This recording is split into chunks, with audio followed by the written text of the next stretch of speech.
I'm very happy to see so many people here in the room already socializing and talking. And I know we have even more online, so thank you all for joining us in the Indian Treaty Room. I'm Kei Koizumi, and I have the pleasure of serving as the Principal Deputy Director for Science, Society, and Policy at the White House Office of Science and Technology Policy, or OSTP. We are here today to talk about America's investment in research and development. We're also here today to host the National Science Board as they release the 2024 Science and Engineering Indicators Report.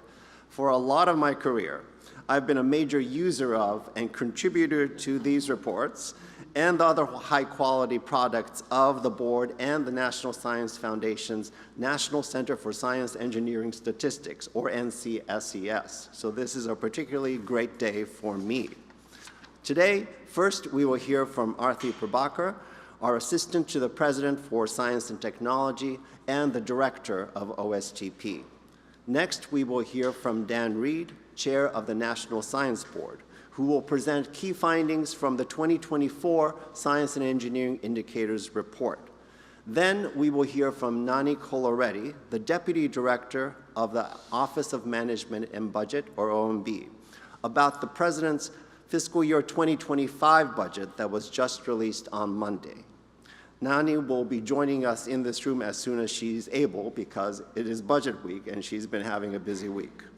Finally, Sathuraman Panchanathan, Director of the National Science Foundation, will discuss NSF's priorities and plans given the indicators report and the 2025 budget. We will then have some time for questions from our in-person audience. So you have fair warning to prepare your questions. Now I'd like to present Arati Prabhakar, Director of OSTP and a member of the President's Cabinet as of this administration. Arati.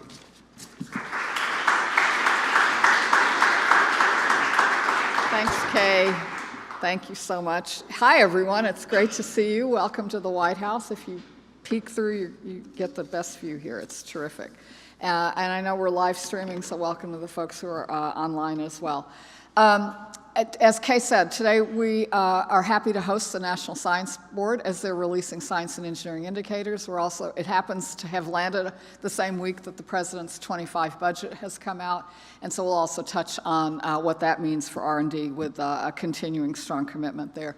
But I want to start with the Science and Engineering Indicators report, and the first thing I want to do is to thank NSB and to thank the Science and Engineering Indicators team for doing this critically important work. These reports are the data, they are the foundation that we rely on to understand how America and the world are progressing on R&D. I thought, gee, I'll say I have used Science and Engineering Indicators since 19 whatever, but I literally couldn't remember a time that I wasn't using Science and Engineering Indicators. I feel like I learned about it in kindergarten and never let go of it. So it is really integral to the business that we are all in. This report that's coming out today shows the tremendous strength of American research and development, and it also points to the work that we still have ahead of us. And you'll hear several of the key points from that from Dan Reed in a few minutes. What I want to do is highlight the top line numbers for U.S. R&D in 2021, which is the most recent data in this report. One of the important indicators is the percentage that of GDP that our country spends on R&D. This is public and private spending together. And those of you who remember, in 2009, President Obama set a goal that seemed very aggressive at that time, and that goal was to achieve 3% of GDP spending on R&D. Well, we've now blown past that goal. In this report, you'll find that we're now at 3.5% of GDP that this country is putting into R&D. That is the highest percentage America has ever spent on R&D. And of course, because we continue to have the world's largest GDP, what that means is that our total dollar value of spending in R&D is also the largest ever for our country, but also the largest in the world still. And that number in 2021 from this report is $806 billion. Now, these are these critical investments. These investments are the reason that we have here in America the greatest engine for innovation and progress that the world has ever seen. And it doesn't happen without these resources. What you find when you look at this report is that the huge surge that has come in that increase in spending, but also the increase as a percentage of GDP, it came from businesses. And what you see in these numbers is the intensification of our innovation economy. Most of that industry R&D growth came from information technology industries, some as well from pharmaceuticals. But these are the industries that are massively driving this increase in R&D. These are investments that companies choose to make because they see the promise in new science and technology. They see the potential for new products, for new services, for revenues, and for profits. And most of these innovation-intensive industries, of course, grew out of prior federal R&D investments, and even today they continue to draw on the vitally important publicly funded foundation for the work that they do. And if you think about that, that is true in fields that are as diverse as artificial intelligence and new medicines and clean energy. So I think it's a very consistent theme. You'll hear more about science and engineering indicators in a few minutes. The numbers I've been talking about are from 2021. But in that year and every year since, President Biden has made federal R&D a priority in his administration. And if you have heard the president talk about almost any topic, one thing you probably have heard the president do is talk about how America is a country that can be defined in a single word, and that word is possibilities. In every interaction I've ever had with him, it's completely clear that he sees science and technology and R&D as one of the most powerful forces for creating American possibilities. And that is why, when you look at his budget, President Biden continues to stand up for federal R&D. The 2025 budget request totals $200 billion for R&D. And the way I think about this is, of course we understand that companies invest in R&D for their future. These are federal R&D investments that represent our country investing in the nation's future, because this is research and development, both research and development, for public purposes that range from national security to health, to space, and to clean energy. They range from agriculture to transportation to weather and the environment. And as I think this room knows very well, these R&D investments, because of those public missions, they come from the Department of Defense, from Health and Human Services, from the Department of Energy, from NASA, and from the U.S. Department of Agriculture, from the Department of Transportation, from NOAA, and from EPA, and more. It's a very long list. Federal R&D is also the research and the infrastructure, the education, the standards that underpin all of these public missions, but also provide a foundation for that private sector R&D activity, which has to flourish as well. And this part of R&D, this sort of basic foundational infrastructure, is part of the R&D in each of the agencies that I just mentioned, but it's also it's also represented in the important foundation that the National Science Foundation and the National Institute of Standards and Technology provide. So these are all the elements that together make up the president's budget for R&D in 2025, again, totaling $200 billion. I'll just finish my brief remarks by saying that last week at his State of the Union address, at the end, the president called on all of us to build the future together. And it's hard to think of a more exciting invitation than that. And this is really what all of us who do R&D get to do every single day. R&D is how we open the doors so that the future can be better than the past. It's how we overcome the limitations of today and step into a better tomorrow. This report and the president's budget both remind us of the tremendous strengths that we have here in America with our R&D capabilities, and they both also start us on this important path to the work ahead. So with that, let me hand it over to Dan Reed to talk about what the National Science Board is releasing today.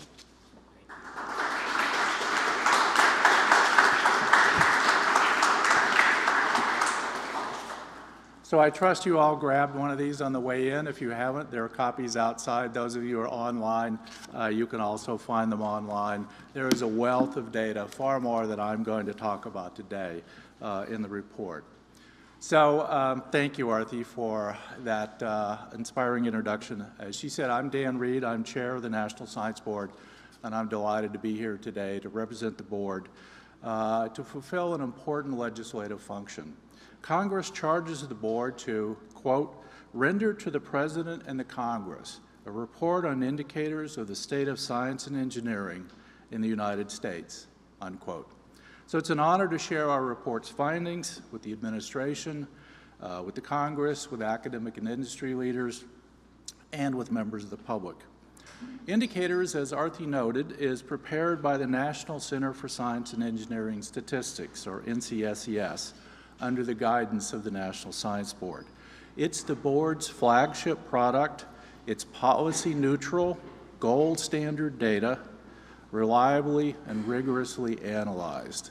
And as she said, every time I talk to people in this town, they reference this data constantly because it is a very detailed and accurate description of the state of our S&E enterprise. But I have to begin by thanking Imelda Rivers and Christine Fryman of the Center because this was prepared under their guidance and support, along with my colleague Maureen Kondik, who chaired the board's committee that helped produce the report. So a big thank you to NCSES leadership and staff, as well as Maureen, for getting us to this point. The report, given the rigor I mentioned, is roughly 2 years in the making. That's why we do it every other year. So what does it actually say? I sort of led the prelude. Well, let me tell you some facts. And there's a lot more data in the report. First, as Arati mentioned, the U.S. performs more total research and development, or R&D, than any other country. Second, it also conducts the largest amount of basic research. That's the blue sky stuff that asks questions and creates the future out of whole cloth. As Arati also noted, there's been a substantial increase in business funding for R&D, and the CHIPS and Science Act investments are also a cause for celebration in that space. But the future, the undiscovered country, is infinite, and we've only begun to meet the moment of opportunity. As the indicators data also show, the nation's global position is being challenged as countries in East and Southeast Asia, particularly China, invest in their own innovation and discovery. Now, a bit of housekeeping. Some of fast-moving topics are not fully covered in this report, and that's because the indicators reports are necessarily retrospective. That's how you get hard, rigorous data. They're necessarily lagging. So there are a few things that are happening quickly you may not see, and those, for example, don't fully reflect the impact of CHIPS and Science legislation yet. So just know that as we talk about the data. So let me turn in a bit more detail to what the data says in discovery. The U.S. remains the largest performer of R&D with $806 billion in gross domestic expenditures in 2021. China at $668 billion is next. In the U.S., the overall trend for federally funded R&D is roughly flat, though there were substantial increases between 2011 and 2021. However, and this goes back to what Arati said, private sector R&D funding surpassed federal investments in the 1980s, and it has continued to accelerate, if you look at the charts in the report, due to business R&D expenditures from several high-tech business sectors. The report also shows that businesses fund almost as much basic research excuse me, as the federal government. We often think of businesses doing R&D with a little bit of R and a big D. There is a lot of big R going on in business today as well.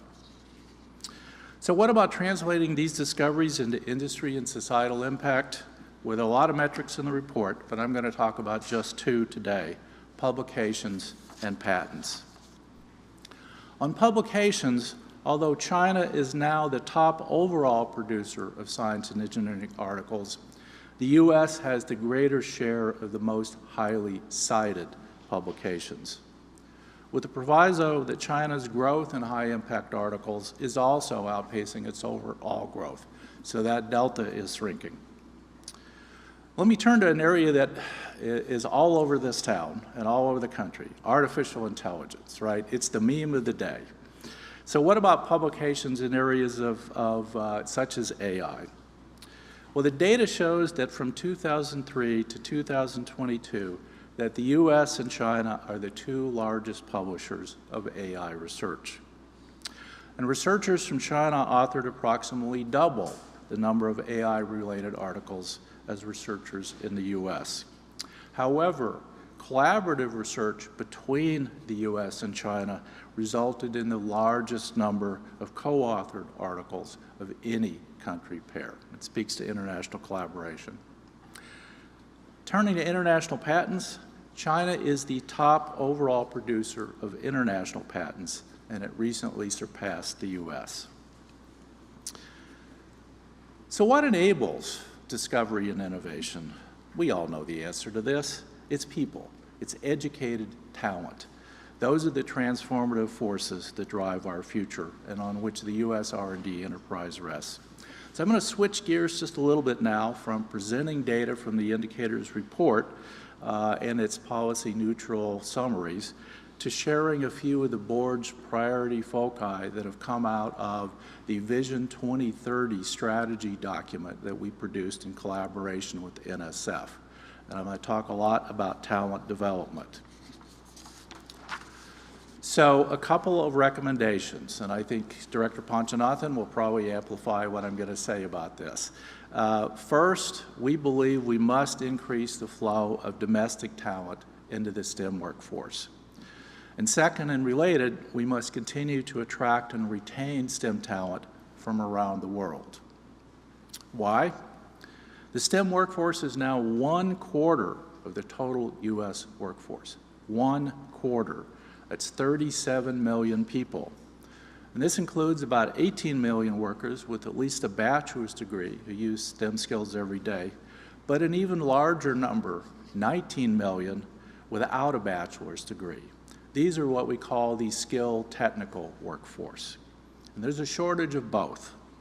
And with the demand for high-paying STEM jobs projected to continue to grow as we accelerate our R&D investment in the future, we have to meet that shortfall. And to do that, we've increasingly relied on foreign-born workers, especially in fields underlying critical and emerging technologies. Today, over half of U.S. scientists and engineers and mathematical scientists, that'd be me, at the doctoral level are foreign-born. I'm proud to be a native-born American, I should say. But the U.S. has long been a global magnet for talent. That's been one of our superpowers, that the best and the brightest on the planet want to study and work here. We have to preserve that. But it's not a given. They come because they see opportunities. We have to continue to create those opportunities. And to be sure, our outsized dependence on that source of talent, particularly from China, is a potential geopolitical risk. We have to acknowledge that. But looking domestically, there were also opportunities and cause for concern. COVID-era pandemic declines in K-12 math scores are alarming, and this data is also in the indicators report. Those declines are the largest for individuals from race and ethnicity groups that are already marginalized in STEM, and those for lower socioeconomic status. And the gap between low scorers and high scorers is now greater than it's been since we started tracking this data in 1978. We have to do something about this in this country because we're depriving students of opportunity. So we see a really urgent need to address these missing millions, not only because it's the right thing to do, but because it is necessary to build the robust STEM workforce we need as a country to remain a global leader. So what might we do about that? First, and I think everyone in this room will likely agree, we have to improve access to higher education if students are to pursue advanced STEM degrees. There are many aspects of that, but we have to be diligent and continue to pursue that. Second, as I said, we must continue to welcome international students from around the globe and to implement policies that entice and enable them to stay and work here after they receive their degrees.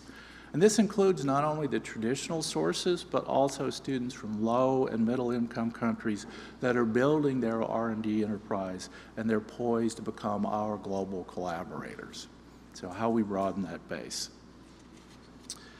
Indicators data shows, and this is really great news, that the U.S. is the top destination for internationally mobile students. And the downturn that we saw in the COVID pandemic is rebounded, and we have more international students now at levels that exceed those before the pandemic.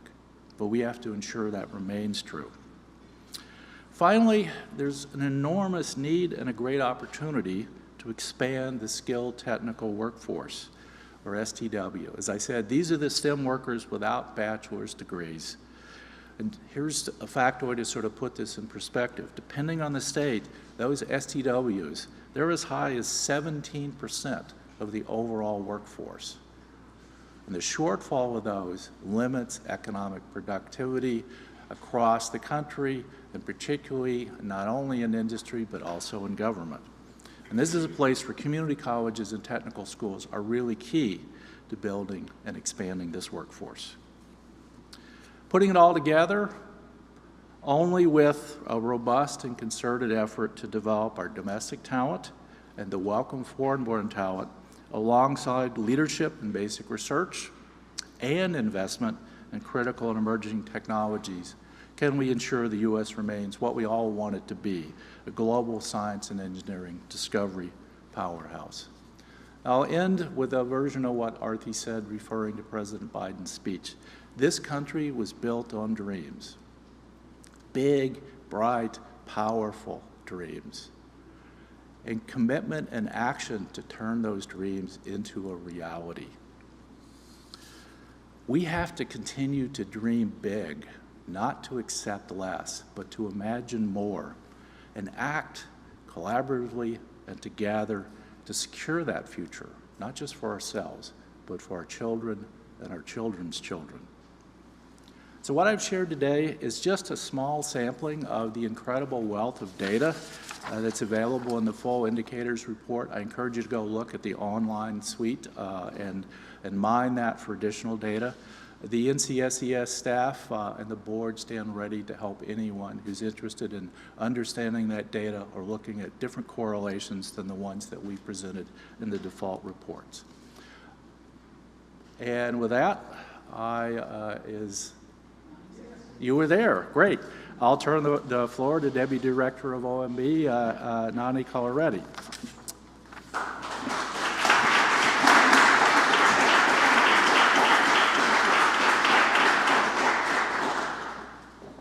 Good morning. It's great to be here. Thanks for coming. Thanks for coming today. I'm here to talk to you a little bit about the FY25 President's Budget, which built on some of the themes that you may have heard in the State of the Union last week.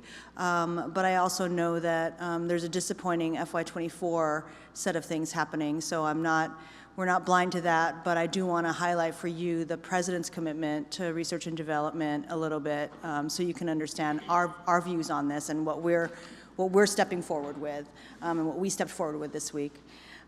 So anyway, thanks for having me here. And so I'll talk a little bit about the overall themes of the budget, and then I'll go a little bit into the research and development budget. So last week, as you know, the President in his State of the Union offered his vision for how we can build on the economic progress that we've made over the past 3 years. And that progress can be seen in the data, the macroeconomic data. 15 million jobs created, unemployment below 4% for the last 2 years, increasing wages as inflation falls, so real wages are up, and the investment we are seeing because of bills that we've passed and that we're building on in communities across the country. So the President has made clear that this progress is really only the beginning, and he explained how we can continue to build our economy from the middle out and the bottom up. So the budget released a couple days ago is consistent with that vision and those values. So first of all, the budget continues the administration's work of lowering costs for families. And so it includes proposals to lower drug costs, lower costs for childcare, increase affordable housing supply, expand access to health care, and also, important to this work, lower costs for higher education and lift the burden of student debt. Second, the budget invests in America and the American people.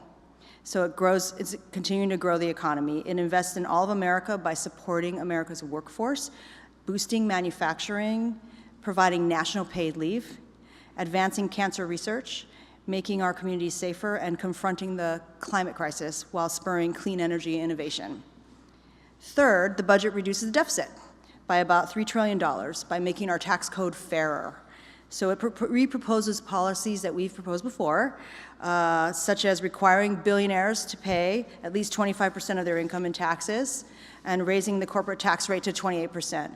But it also includes new proposals, including raising the minimum tax rate on billion-dollar corporations to 21%.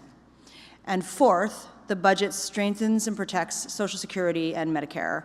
So the budget honors the president's commitment to reject efforts to cut both programs and embraces reforms that would protect and strengthen these programs, including by extending the solvency of the Medicare Trust Fund indefinitely. So let's talk a little bit about the Fiscal Responsibility Act caps and some of the constraints, and I'll just touch on this really quickly. So this is our first budget, the FY25 President's budget, that we put forward under these caps, and Congress also had to work under those caps for the FY25 appropriations. So they are tight, and they feel like a cut in reality. So that is the reality that we put ourselves in under in order to lift up the debt ceiling, if you recall, last summer. So while the FY25 President's budget reflects some of the tough choices that we had to make to keep within those caps, the budget actually protects a lot of the progress we've made and the gains we've made over the course of this administration, not only through the landmark legislation already signed, but sizable increases in discretionary investments for key priority areas. So I'll talk a little bit about research and development in the FY25 budget. That is definitely a key priority area for this president. So the budget includes $202 billion for research and development to tackle the greatest challenges of our time, including promoting health, addressing the climate crisis, and realizing the benefits of artificial intelligence, AI, while managing its risks. So the budget continues to support the Cancer Moonshot Initiative, which has an ambitious goal, as you know, of cutting the death rate from cancer by at least half over the next 25 years. There's more than $3.4 billion in research and development proposed for moonshot-related investment that supports laboratory, clinical, public health, and environmental health research programs across more than a dozen agencies. The budget also tackles climate crisis and the environmental impacts of climate change by supporting over $10.7 billion in clean energy innovation. These are activities that are crucial for the nation to achieve President Biden's goal to reach net zero greenhouse gas emissions by 2050. And the budget also supports $4.5 billion in climate research activities, including efforts that advance the U.S. Global Change Research Program's decadal strategic plan. So the budget additionally advances safe, secure, trustworthy AI by investing in AI research and development. So that includes $1.6 billion in investments across the National Institutes of Health, and $729 million for AI research and development at the National Science Foundation, including $30 million for the second year of the National AI Research Resource Pilot. And then finally, it includes $310 million for DARPA's AI Forward initiative to research and develop trustworthy, reliable, timely, and ethical technology. This budget also prioritizes future economic competitiveness, which is the theme, some of the themes that are emerging in the report that you just got today. So supporting American innovation and leadership in research and scientific discovery by investing $20.1 billion in the 3 CHIPS and Science Act authorized agencies: NSF, the Department of Commerce's National Institute of Standards and Technology, NIST, call it, and Department of Energy's Office of Science. So the budget calls for $900 million for NSF's Directorate for Technology, Innovation, and Partnerships to build partnerships across research and development sectors and translate basic research into products and processes that can benefit the American people. And it calls for $606 million at the Department of Energy's Office of Science to integrate supercomputing, AI, and quantum-based technology for the next generation of high-performance computing systems in the US. Pivoting a little bit just to international needs, the budget includes $92.8 billion for Department of Defense research and development, and this funding will go to critical energy technology areas such as AI and autonomy, quantum information science, hypersonic system development, and advanced microelectronics, just to name a few. The budget also provides the Department of Energy's National Nuclear Security Administration, we call it NNSA, with $35 million to advance the space monitoring and verification program, and that will advance our space-based sensing capability. And then finally, the budget supports efforts, some of which were talked about today, that expand equitable inclusion in federal science and technology programs. So supporting workforce development in STEM across America with an emphasis on emerging research institutions and historically underserved communities. And this includes investment in NSF's programs to broaden participation of historically underrepresented groups in STEM, and the Department of Energy's proposal to build capacity for advancing energy research at historically Black colleges and universities, HBCUs, minority-serving institutions, tribal colleges and universities, community colleges, and emerging research institutions. So I'm personally excited about the President's budget and its strategic investments in science and technology, investments that we know will benefit everyone. And just wanted to come here and tell you about it a little bit, and just, you should know that R&D is a key priority for this administration, and our budget works to protect the progress that we've made.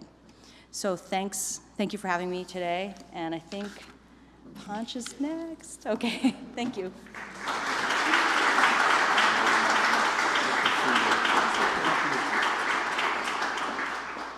Thank you, Nani. I really appreciate all the efforts on behalf of OMB, working with the Director Young and you and our PAD, Laura Haynes, has truly been a pleasure. So I want to thank you, first of all. Thanks to Director Prabhakar for assembling this group together. Director Prabhakar, Arati, I will be remiss if I didn't tell you, thank you for all your efforts to advance science, technology, innovation all across our nation, and doing this every day and working with all of us, so thank you. I want to thank Chair Reed, who I have the pleasure of working very closely, and with all members of the National Science Board. And I'm part of the board, but I also used to be a member of the board. So it's truly a distinct pleasure to work with every one of you. I know how hard you have all worked in terms of turning out this amazing document, the indicators report. This is submitted every 2 years, and it's really, and Chair Kondik is here, and the Science and Engineering Policy Committee, which I used to be a part of. I know how hard they work. It's already right, we are already talking about the next indicators report already. You can see how long it takes to gather this up. So we owe a debt of gratitude for all the great work that comes, and that's because Dr. Emelda Rivers of the National Center for Science and Engineering Statistics. Emelda, you and your team do an amazing job. We are so proud to have you at NSF and at NCs, and so thank you very much for all that you do. So I thought I should first express my gratitude. That's the most important thing. Next, I want to talk about, yes, it has been a disappointing FY24 budget for NSF, right? But I will only reflect on that in the following way. This is, as was identified by the previous speakers, this is a moment that we need to supercharge, expand its scale, and move with speed. And so the budget of 24, the only way I will say it is, in a sense, it's a missed opportunity to be able to scale and speed, okay? That's the impact. It's real impact on the research enterprise. Having said that, I'm always an optimist. Everybody knows that. I look at the FY25 budget of the President, and we are excited. We're excited by the fact that, as Nani mentioned, the investments that is being made on the key priorities. And to me, there are two important priorities that we need to advance, which is how do we unleash talent all across our nation, in all parts of our nation. The domestic talent that was mentioned is augmentative. In other words, the global talent is additive to the domestic talent. We have to unleash both the domestic talent and global talent at speed and scale. So that provides for that kind of an approach of unleashing talent. The second is innovation can be anywhere and must be everywhere. And how do we unleash innovation all across our nation? And so again, that you mentioned TIP in particular, but it's not only limited to TIP, but all the directorates of NSF contribute to this unbelievable scaling and speeding up of innovation all across our nation. These are two important things that we need to do. Right now, the time is now. And so we're very excited at NSF. When I look at the FY25 budget and I look at the amazing kind of investments that is being made on these thematic topics, we want to make sure that we are further strengthening the foundation, the core, the basic research and the foundational research of NSF, and we are doubling down on that and making sure that we are doing that. That's one theme. The next theme is how do we make sure that we are creating opportunities everywhere? I said the missing millions, how do we unleash the talent everywhere? So we're investing significantly on that. And I'm very proud to say that through our granted program recently, we are not only focused on a certain class of institutions, but we're expanding those investments to institutions, the minority-serving institutions, community colleges, as well as emerging research institutions. So there is a significant focus on those investments in terms of unleashing talent. The third focus area, which is how do we have the emerging industries for national and economic security, that the investments that we're making, again, in all the directorates and TIP ensures that we're able to unleash these new industries, the industries of the future, as well as strengthening the existing industries that we work every day. And I'm so proud that NSF has increased the partnership with industries quite significantly in the last couple of years. It is not just about partnering only in terms of making sure that we are working with them, but actually co-investments by industry in every sphere, in every program you will find has really scaled quite a bit, and I'm very happy about that. The next theme is research infrastructure. Nani talked about the NAIR, which is an exceedingly important moment. We put in $30 million this year. Guess what? In 90 days, after President Biden issued the executive order with NSF being tasked to launch the NAIR pilot, I'm proud to say that we have 25 non-governmental partners, as well as 12 federal agencies, all coming together. NVIDIA investing almost close to $30 million, Microsoft $20 million, Amazon $10 million, a host of companies, the who's who in AI investing in this. That is the mode of how NSF is working, in partnership so that we can scale and speed up the thing that I talked about. So the research infrastructure is a significant theme. And finally, we are also making sure that as we talk about the regional innovation engines that have been launched, you're all watching this in terms of all across the nation, the regional innovation being spurned and grown. And TIP has done a great job in terms of unleashing this very, very rapidly. And Director Prabhakar and I had the opportunity of being in Reno, Nevada, and we saw firsthand how the lithium mining, extraction, processing, and the full life cycle of recycling, all being brought together by entire community coming together and participating in that is truly extraordinary to watch that. Likewise, in terms of the 10 large-scale regional innovation engines, I had the fortune of being with First Lady Dr. Biden in North Carolina and to watch the amazing Regenerative Medicine Center with 82 partners. These 10 RIEs have brought 477 partners. And I'm so excited about, as you cannot hear in my voice, I apologize for that, but I just want to let you know that, NSF is on a trajectory and working with OSTP, working with the board, working with the OMB, working with the administration, and I again express my gratitude to President Biden and the Biden-Harris administration, and I look forward to working with Congress, and the bipartisan support that we have in Congress is very palpable. They are all committed to seeing how we can advance science, technology, and innovation for the benefit of the nation. So I look forward to working with our congressional colleagues on both sides of the aisle who are truly supportive and seeing how we can take some of these investments that are authorization in chips and science and make them appropriations and realize the budgets that have been proposed by the President in FY25. Thank you all for the opportunity of making a few remarks here, and I look forward to working with all of you.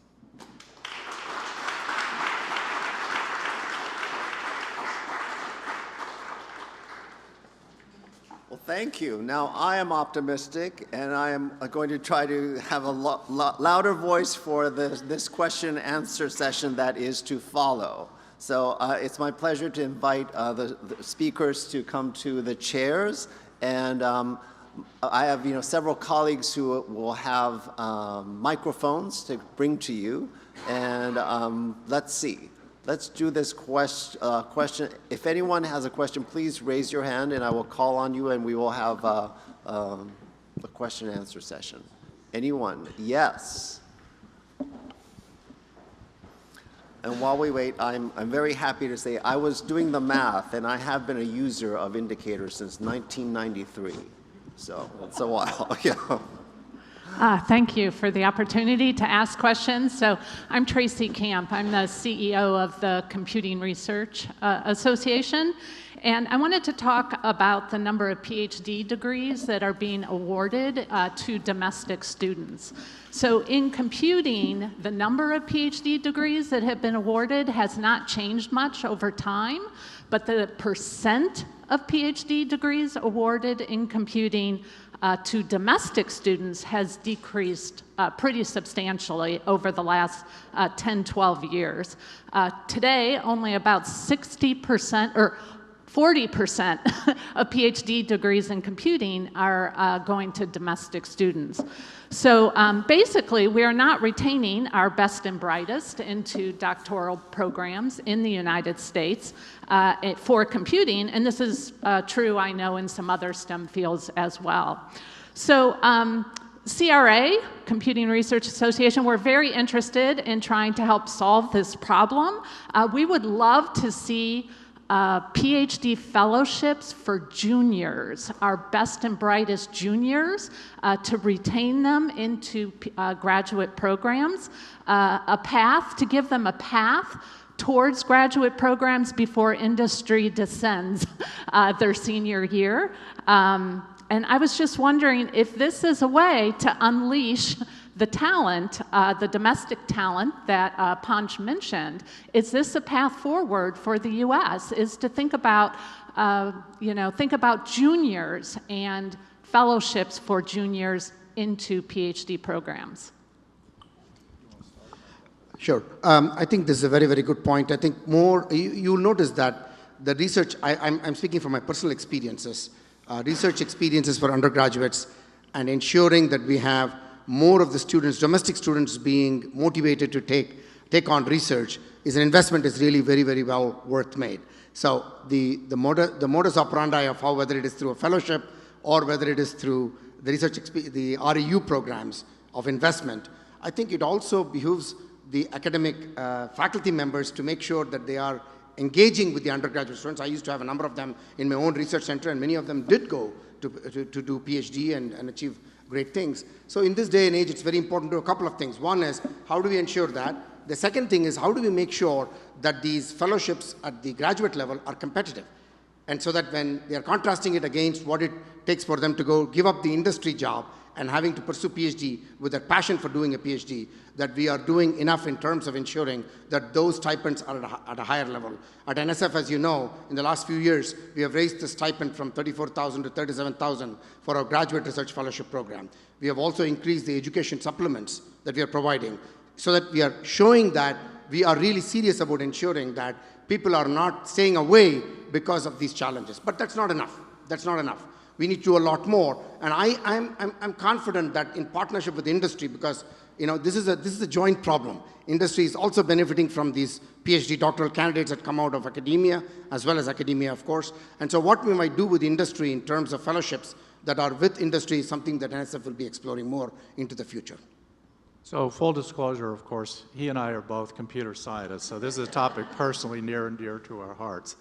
I agree with everything Pat said. I think setting the hook early with research experiences and getting that sense of excitement is really an important part of leading people on down the life of the mind. I agree about industry partnerships and feeding that pipeline because, let's be honest, in many cases, the most important thing that universities produce, beyond ideas, new ideas, is the talent pipeline that feeds industry. And that's a critical piece of continuing to accelerate industry growth. I think there are opportunities to address some of those issues with blended programs that get at exactly what you said at the undergraduate level.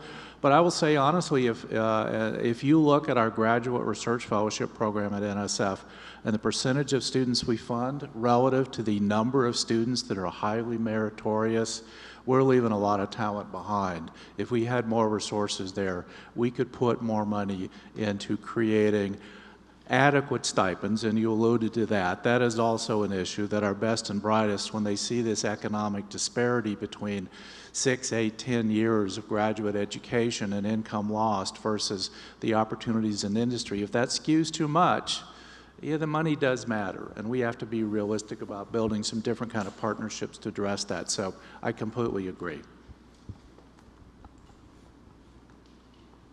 Thank you. Next, Miriam.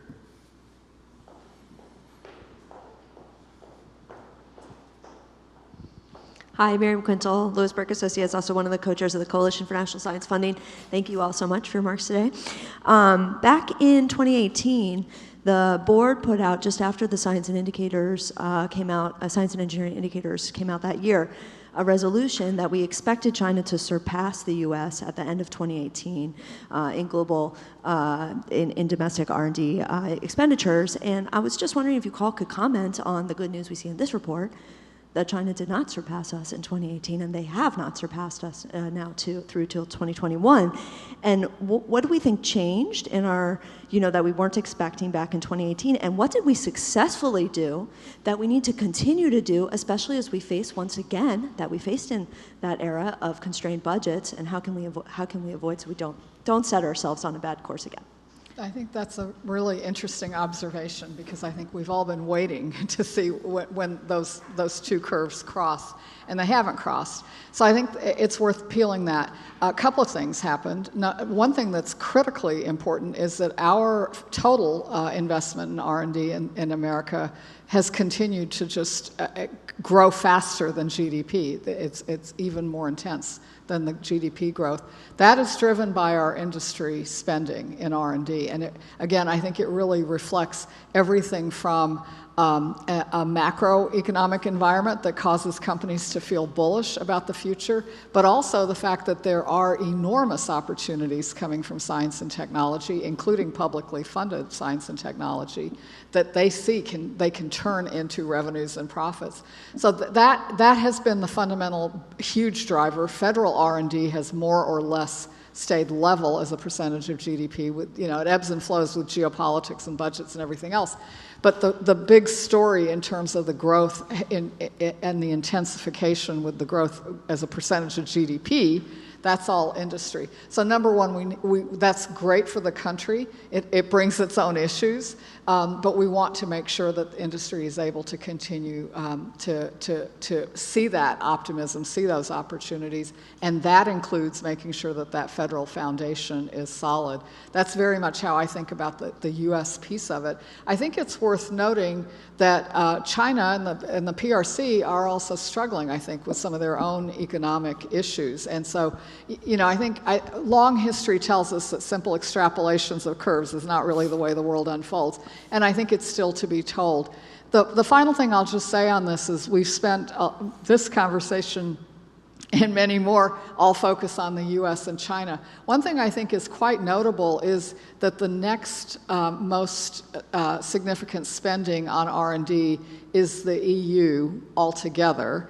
And that is that China's spending on R&D in 2021 is about 40% greater than all of Europe put together. And I think it really speaks to the fact that we're not alone anymore. We have a very significant R&D competitor in China, but that actually there's a big gap between there and where the rest of the world is. And I think that also tells us a lot about what our challenges are ahead.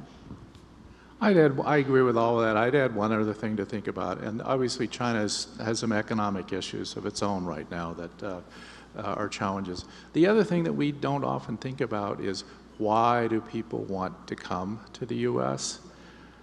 And as I said, that's not a birthright. We have to keep investing every day to create that environment where we're a magnet for talent, because we don't want a level playing field. We'll lose just on the statistics of global population if it's level. We want it tilted in our favor. And the way we do that is create an environment where you have more opportunities, right? The talent wants to come here, and that speaks to access to research infrastructure. It speaks to the quality of people you can collaborate, but it also speaks to and this is the point I really wanted to make, to the openness of the research environment. And the fact that you can pursue ideas freely is really important, and that there was less barrier to translate those ideas into practice. People look for opportunities, right? They always do. And the smarter the people are, the more discriminating they are about what those opportunities are. So I think that's another thing that has contributed to it. And the fact that we've seen a rebound in the number of students studying in the U.S., I think is another indicator of that. Thank you. Next. Oh, yes.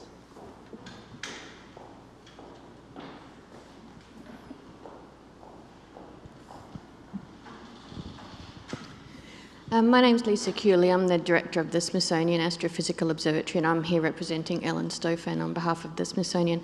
I was delighted to hear about the vision for the NSF and the NSB to conduct research at scale and fast.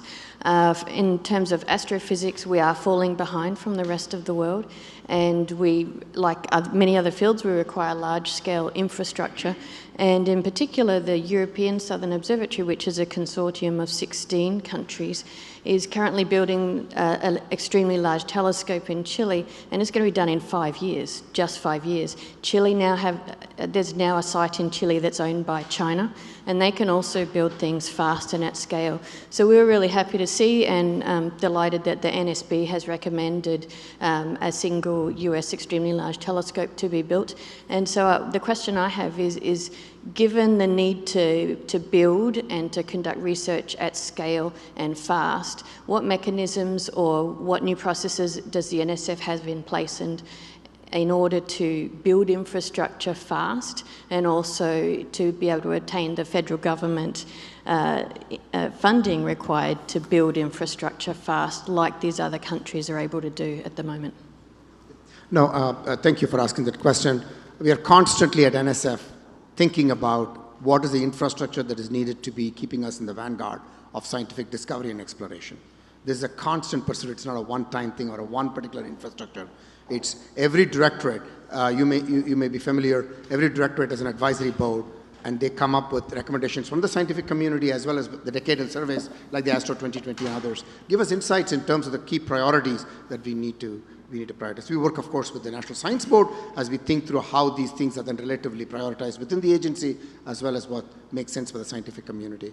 So, and you alluded to the last point that you made about the funding required for all of this. So that's a key component as we think about this because there are competing priorities that are there and there's a lot more on the plate than conceivably funding for, and that's where I don't look at this as necessarily a either or. What we're trying to do in this regard is start to look at how might partnerships be a mechanism of scaling. You talked about scaling, you're talking about speeding up, so it is not all about whether you have the funding all in store in order to be able to launch something, right? And this has been a methodology that has been used even in the past. I'm not saying it is new, but we are trying to increase the scale of the partnership and the size of the partnerships to find where we can find common interest that brings us together, even within our own nation in terms of interagency partnerships, where appropriate philanthropy and industry partnerships to see how we can advance on these things, because it is in our collective interest. And when you're celebrating today that it's 3.5% of the GDP, clearly the significant investments that industry is making, how might we bring those partners who are investing heavily in research to see how they might see the importance of infrastructure, they may see the importance of, to the previous point about talent, and partnering on those fronts so that we can advance with speed. So this is going to be a constant pursuit. If I can give you some glimmer of hope, is the data points that I presented to you with NAIR. There is that desire to want to partner. There is a desire to co-create, co-produce, and work on things that we find is of common interest. So that's a good sign. it still a lot more work needs to be done to advance it at the scales that we are talking about for the kind of infrastructure that we are referencing here. I'll just add one thing, and I'm sure it looks okay. The board and Ponch and the leadership of NSF have been talking about this issue at length. You know, and for quite a long time, there's sort of been one major instrument in the pipeline at a time. There's a growing need for an increasing number of larger instruments, and we know that the price tag on large-scale instrumentation continues to rise. At the limit, we get one per planet, right? And it sort of goes down.